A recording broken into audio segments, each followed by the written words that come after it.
Even though in the last lecture you learned how to define optional parameters, generally speaking, optional parameters are something you need to avoid. Now, in this particular example, having these optional parameters in the URL makes sense because they give a nice structure to our URLs. For example, we can look at all the posts or posts for a given year or posts in a given month in a given year. But generally speaking, when you're dealing with optional parameters, instead of including them in the route, you should include them in query string. So as you know, query string is what we append to a URL using a question mark. Here we can have 0 or more parameters. For example, sort by, newest, and approved true.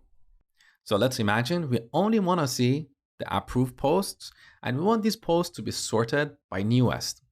Now we can apply these query string parameters on any combinations of the posts route, such as all posts or posts for a given year or a given year and a given month. These optional parameters can always be added on the right side. So now let me show you how to read these parameters in a React application. Here, let's press enter. Now open up React DevTools. So here, let's go to the React tab and search for the posts component. So you have seen the match object. We use this to extract the route parameters. Query string parameters are in the location object. Let's take a look. Look at the search property. The value of this property is our entire query string.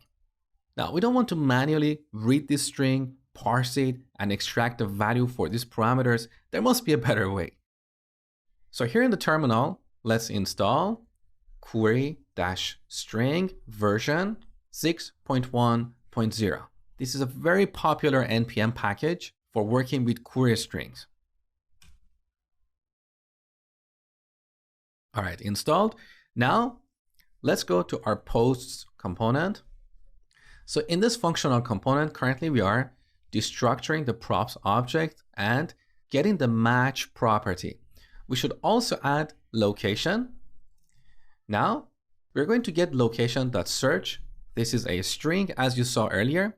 We're going to parse this string using the query string package. So on the top, import query string from query string module. This object has a parse method. So query string.parse. Here we pass location.search. And this will give us an object with properties based on the parameters in the query string. So here we have two parameters, sort by and approved. That object will have properties named accordingly.